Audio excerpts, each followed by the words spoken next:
So I gotta get some disappointment out of my way. So the Pokemon market, it's I'm traumatized. So we finally had a sizable recession of Pokemon prices, right? Like, and by sizable I mean it was at least 10%, right? Like there was a decent market correction. The problem is that almost every one of those boxes that went down outside of SVO4, which went to like 350 and is now down to like 260, every one of those boxes is now reapproaching the original highs or the original area-ish from several weeks ago. I don't know what to do in this market. Like, it is so incalculably dumb that I don't understand what is going on. We have this market, right, where it reset down, it went down 10%, things took a hit, rookie mistakes were made. I did not put my phone in airplane mode before I started recording, and I got called from a spam caller, probably in India, from an Autobot, so that's cool. Wait, no, it's a Decepticon, not an Autobot, let's be real here. So the reality is that we had a recession, definitely not a recession. It traced backwards and then it traced right back upwards. There's a few products that are obviously still below the all-time highs, but most of them have already recovered back within like 5% of that, or they're right back where they were. Journey Together was 265 several weeks ago, and now it's back to 265. Scarlet Violet Base was like 240, 235, 250, somewhere there. It's right back up to 240. All of these boxes are just going right back up where they were. Destin Rivals, $400 a box. It's down from the $500 that it was at, but we're climbing right back up. So, I'll tell you why. There's a TCG player sale coming at the end of the month. It is the Cyber Monday Bonanza Weekend Sale. What you see when this sale is announced is about 3 to 4 weeks prior to the sale, many sealed products go up 5 to 10%. Because every seller and their mother knows that if I raise my prices up 5 to 10%, it's going to sell during the sale. So, what's happening now? You see a lot of boxes getting pulled down. You see a lot of other people raising their listing prices up 10%. And you see the general buying volume that generally occurs also eradicating supply. Now, you'll notice that there's quite a few random sellers that have 0 rating and 0 reviews, and they have products $10, $15 below market. Well, there's a reason for that. They aren't verified sellers that get all the emails in the back end. Or they might, and they just delete them, or they're just bullshit accounts. Who knows? But regardless, the market is already recovering, probably in light of the sale. Now, what I said in the video, in the market crash video, that actually is doing fairly well in views. What we will continue to see is this up and down shenanigans. And we are in the process of going right back in the up, and we'll go right back in the down. And as a friend of mine says, I need the up. And, the up. So the up is occurring, as they say. And as we see on the next down, which will probably be right after the TCG player sale concludes, it will go back down 10 or 15% again as everything starts getting relisted and all these people that bought product with discounts start selling everything and things start moving. And the cycle shall continue. And we'll see this kind of chip down a little bit more. Another thing I do want to take note of is I saw an interesting post today about the Phantasmal Flames ETBs. This was an exceptionally hot take. I don't know what the goober decided that he was doing here on this one, but candidly, the idea that Phantasmal Flames will be below MSRP by release date is hilarious to me. Kudos to the hot take there. I think you're full of crap, and I think it will continue to be $80 to $100+ in ETB for quite a while. Now, as we have seen though, the weakness is starting to show. The cracks are appearing. What does that mean? We will continue to see dents and dips and chips away. And honestly, candidly, those dips when they do occur, so like the dip from last week where a ton of boxes went down 10, 15, 25%, those were great times to buy. Now, you're like, well, Richard, but what if it goes lower? It might. But granted, a 25% discount or even a 20% discount from an all-time high for a Pokemon box, which, let's be real here, it will go higher eventually. There's not going to be less supply in 10 years than there is now. Let's be candid here. Like, Destin Rivals will not go from 3 million boxes to 5 million boxes in 10 years. It'll probably go from 3 million boxes to like 100 or 200,000 boxes in 10 years, if that. And when that supply goes lower, box prices will naturally climb. This is the natural attrition of markets. As there is less of something, it goes up. This is not rocket science. I'm not preaching the secrets of the universe here. This is just very straightforward, right? Less stuff, more price. Real easy, right? Less stuff, more price. That's easy. Less stuff, more money to buy the less stuff. People want to open Pokemon. So, ergo, they're going to open Pokemon. It's happening. We now then move into this point, right? Where these dips will continue to occur. And I think it will always be a good point to buy in a dip. Now, if you wait 6 months, might you save 5%? Maybe. But then you also won't have the product maybe. So like you have to start weighing these ups and downs, right? So like in the shell shocked back and forth, like what is market do? Like you have to evaluate like at what point is the mental strain just not worth to you anymore, and you're just like, screw this. I'm just buying a box. I'm buying it. Screw it. I'm done. I'm buying the box. I'm over this. I just want the box. I'm over it. I no longer give a crap. Meh. Like, that's going to happen at some point, right? So you're just eventually going to pull the trigger and buy it. And if you don't, you're going to be like me when I regret not buying SVO4 when it was $100 a box. And now it's $240. Or when I again was like, oh man, it's like $140. It'll get cheaper, I think. Kick that rock down the road. Newsflash, it did not get cheaper. And then you're like, oh, it's $160 a box. It's just spiked. It'll go lower. No. Oh, it's $200 a box. Well, I mean, it's fine. It'll go lower. And okay, now it's $240 a box. It'll go lower. It just spiked. Oh, now it's $340 a box.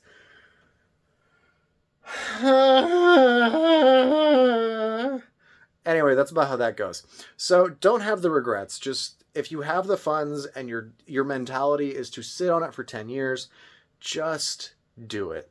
As Shiloh the Buffalo says, just do it, as the meme is, right? So like you just have to just do it. It will benefit you more in the long term to just buy it, sit it, and hold it than to do nothing and miss the opportunity, or even do nothing and lose 10%, but in the long term, you make a lot more money, right? Like this is the mentality that you have to have. And if you don't have that mentality, it will brick you long term. So don't be bricked, be smart, and just buy the product. Like it'll be okay at the end of the day. If you manage to do this and keep things arranged appropriately, things will always work out for you if you just simply wait long enough to accomplish whatever it is you're trying to do. If you don't wait long enough and you just continually kick the rock down the hill and you're like, I don't know. Like if you just keep doing that over and over and over and over again, you will eventually run out of opportunities to purchase things. And if you run out of these opportunities, that's when you lose all the money. Versus losing a few percentage or even 10%, even 15 or 20% and just buying more when it dips, you have infinitely more upside potential by just buying and buying and buying and buying, right? My entire model is based off of Rudy, which is simply just buy it and wait. Like this is not a complicated design.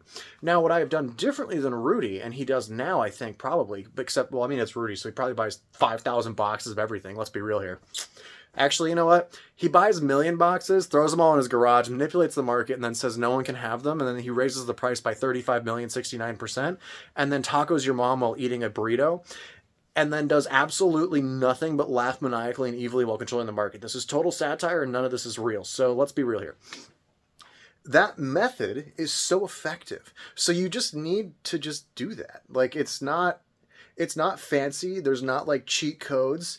There's not anything fancy. The best investor in the world, Warren Buffett's like, I just find companies with good foundations, good values, good economics, There's a lot of them. There's not like 4 companies that have good finances, good values, and good economics, right? Like it's not like, oh, Chevron's worthless. Oh, so's Amazon. Like there's plenty of companies that make oodles of money hand over fist that have everything else good to go. And if you just buy them when they seem too cheap and you wait, you make a lot of money, it turns out. Like it's crazy, right? Like who saw that coming? It turns out if you just bought Apple in the 90s and waited, you made boatloads of money.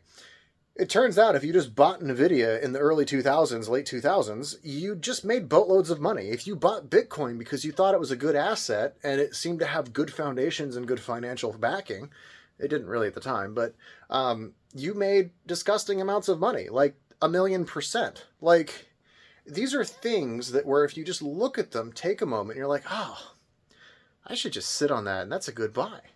That's how I feel about Pokemon. And that's why whenever I do magic openings, right, and I've talked about this before, I open up, let's say, $8,000 in Theros Beyond Death, right? Like, I know what I'm going to make. I'm going to make around $14,000 to $15,000 relatively peacefully, $400 or $500 a month, give or take, just constantly dripping this out, right?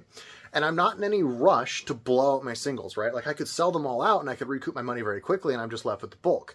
The problem is I don't want to do that. I would rather double and triple my money by just waiting and dripping something out over 3, 4, 5, 10 years than I would just like, okay, I made 5%. Let's do all that work all over again. Like, I don't want to do that. I'm not in a situation where I have to do that. So what I do is I set up my Theros Beyond Death to move a lot of the bulk at good margins. I move a lot of the rares at crazy margins. And I just wait, and I just keep waiting, and I keep dripping it out. And I sell $300-400 of this, and a couple $100 here, and $300-400 here, $200 of basic lands. I've probably sold probably close to $1,000 of Theros stuff now that I've had it listed for close to 2 months. I don't think it's been 2 months, actually. It's been probably like a month and a half. And it's now approaching $1,000 of sales. And I have years of supply at this. And I mean literally years. Like I'm not joking. Like I have years of supply at this rate. And I take all of that excess profit, right? And then I go, okay, where can I go reinvest? And I build up 10, 15, 20 grand. I sell singles, buy singles, sell sealed, buy sealed, rinse, repeat, rinse, repeat. When I get enough of a set buying and selling sealed, then I mass open. I did this with MH1. I did it with Theros. I did it with Throne of Eldraine. Throne of Eldraine was a little bit different because I did like collector boxes and a couple of draft cases, so not a ton. Ultimate Masters, I cracked probably 8 or 9 boxes of those that I got at great prices. Double Masters did the same thing. Commander Masters, same thing. These are all sets that I got at really great prices, so I just opened them and did the singles. Now, some of them, like the Commander Master set box case, like if I had just sat on that and waited, it would have been a better idea probably, because now I could sell it for 3 grand, all out, one shot, boom, done. At the time, I think I paid $1,500 for it. I think it was like $250 a box because it was like $1,800 a case. I have since made several $1,000s in singles back from it, so I've made all my money back, and I still have a few $100s left. But it's one of those things where like if I had waited, it would have been better. Granted, I didn't need to wait at the time, so I just opened it and processed singles and did my thing. And you're never gonna bat 100 doing this. But now with Theros, with Throne, with MH1, all these sets that I continually drip out and reprocess singles on, I'm now taking that excess profit. And I'm like, okay, I hit enough money for my next mass opening. It's 150 boxes. Let's go deploy capital, pick all that up. There's a good sale this weekend. Boom, boom, boom, boom, boom. Let's go. Done. And that's it. And I will be doing the same thing down in Florida. Whenever I get enough money down to get a set together, I'll get a whole set together. I'll get it all processed, get it sorted down there because I'll probably have some more time. And when it's done, I'll bring it back up here and I'll ingest it into my system and I'll do the back and forth thing and I'll keep building that inventory. But the kicker is if I sell $2,000 or $3,000 in Magic singles, I try and buy $400 or $500 in Pokemon sealed. I try and go buy a case of Weiss. Like this month, right? I picked up a case of Azure Lane 2 boobies. I also, God, did I pick up anything else? I think it was just the Azure Lane boobies. So I spent about $1,000 in that case. And this will be a good long-term hold for me. I think it's going to do amazingly well. And next month, candidly, if I have more capital and things have kind of chilled back out with the government shutdown, which they apparently have finally, what we will then do is buy another case or two of Azure Lane. And I'll do another case or two of Azure Lane until I have 5 to 7 cases, big old master cases, right? We're not doing like the small boys. I want master cases. And when that's done, I'll move on to something else. I'll redirect back into Pokemon. I'll start picking up another case here, a case of this here, a case of that here, a case of this here. And I'm waiting for the Pokemon market to dip down and go to that point where everyone breaks. They've lost the mental and they're like, oh, it's so terrible. Oh, I can't handle it. Oh, it's the worst. Oh. And that's where I'll make my money. And I will start picking up cases of Pokemon a month. Because you know what I'm going to be doing? I'm going to be buying them for about $600 to $610 a case. I'll be picking them up on fire sales from stores that can't hold them on their books anymore. Because at this point, they'll be like, oh man, I have to keep my numbers up with distro. I'll lose $5 a case. But you know what? Like, it keeps my numbers high because, again, this is important to realize. A lot of stores, distribution looks at your order volume and order history. So if you only order when the market's hot, you get 6 boxes.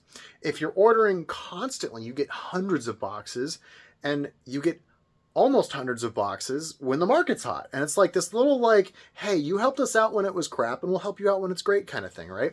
So if they try and maintain these numbers, they try and keep them higher. So when the market really, really turns, the store can't sit on it because there's not enough product moving. They don't have the ability to offload it correctly, but they have to keep their numbers up with distribution. So they buy 5 cases, sell 4, take a loss on 1 or 2, and then drip out the other one in store to kind of recover the losses. And this is how they survive through the crappy markets. And this is why so many LGSs also close when the markets turn. Because again, much like a restaurant, restaurants operate on razor thin margins. Unless you're like a Michelin restaurant with like crazy profit, or you're something like a McDonald's, or like the 2 super ends of the spectrum, right? Like the super, super cheap dirt poor stuff, or the super, super expensive snooty, I drink $3,000 glasses of wine rich. Those 2 margins always do great. The problem is where the LGS is right in the middle, right? It services tons of games, Pokemon, Magic, Fab, Yu-Gi-Oh, Gundam, Godzilla, Hero, Macadamia Nuts. Like, you have so many things that LGS has to service and take care of. They have overhead, they have bills, they have releases they have to pay for. They have all this stuff, repairs, bills, power, replacing the POS system because it broke, replacing an arcade machine because it broke, replacing a shelving unit because someone got really rowdy and broke it. Like, these are all things that occur. Oh, someone stole a box. Now you're just out $100. Like, this happens constantly, right?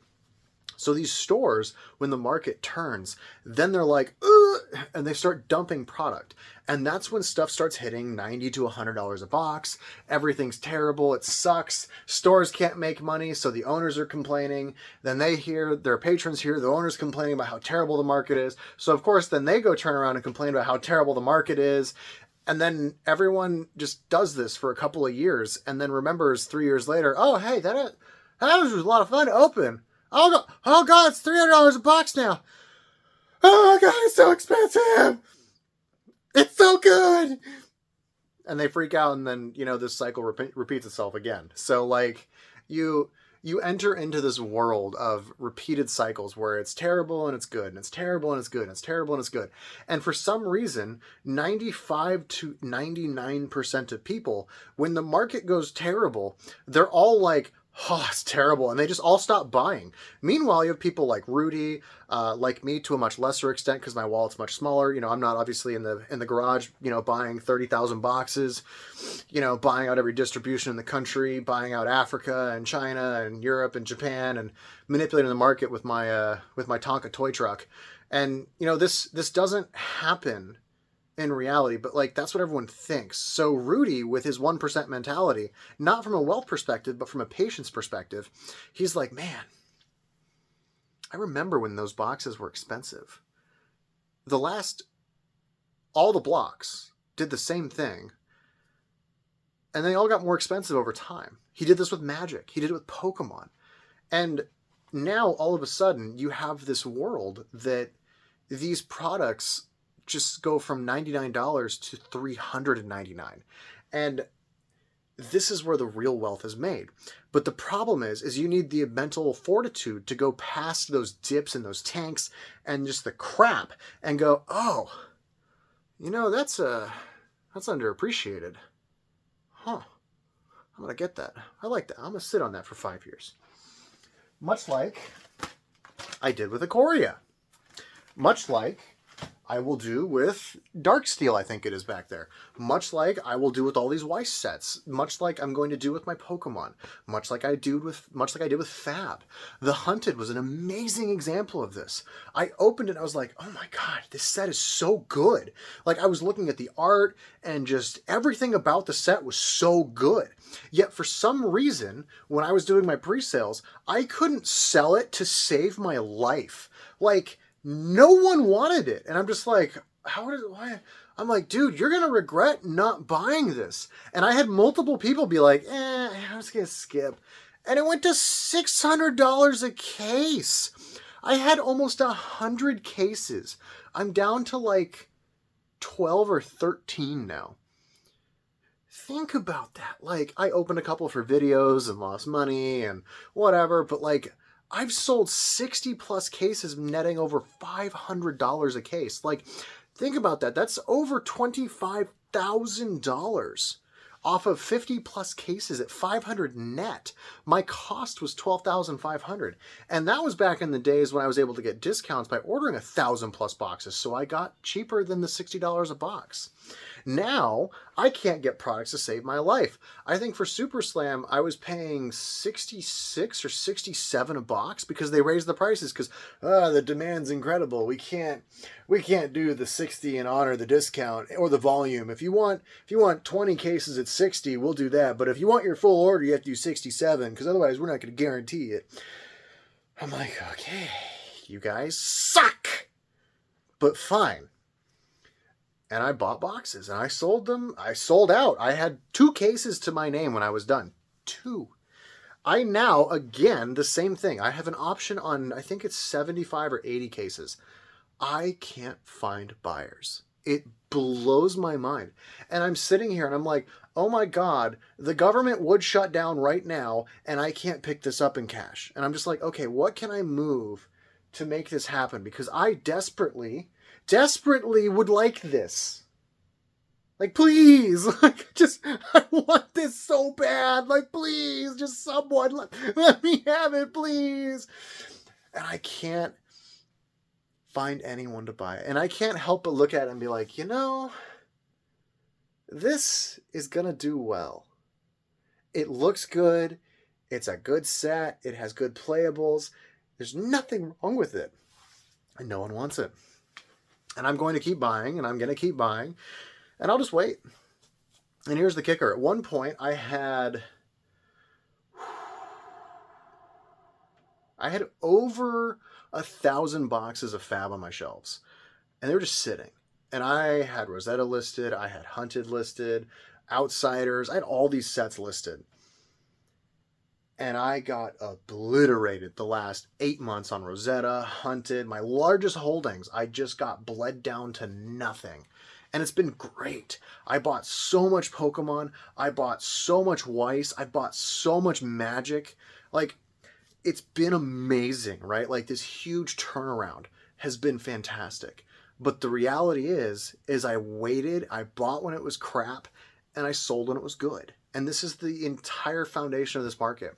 And that's why, ultimately, even though Pokemon is recovering again, probably because of the TCG player sale, it will dip again. And it will go up, and it will dip again. And it will go up, and it will dip again. And here's the kicker. For me personally, what I am doing is I am keeping my cash at 0, so I don't want to make money this year. I'd rather buy more product. I just keep buying and buying and buying. Come January, what I will be doing is I will be stockpiling cash. I don't care how long I have to stockpile cash for. I will stockpile cash January, February, March, April, May, June, July, August, September, October. I don't care how long I have to stockpile cash. Now, come November, if come October, November, if we still haven't really seen like the Pokemon market retrace back to terrible, I will start rebuying everything. Because again, obviously, I'd rather buy inventory than pay a bunch of taxes on $100,000, right? Like that's dumb. I don't want to pay $40,000 in taxes. I'd rather just go buy inventory and write it down. So if that happens, I'll do that. But the reality is my goal is to buy as much as I can, and I can't wait. And I hope, and I'm waiting for this Whiplash to end, and it just to be terrible. And just, I'm ready for the next to be snapped and all of the emotions to run high about how horrible it all is. And I can't wait for it. And it's gonna be good. And I can't wait. So let's let the market go terrible. Let's let it all light on fire. And I can't wait for Pokemon to be terrible. But yeah, guys, bye.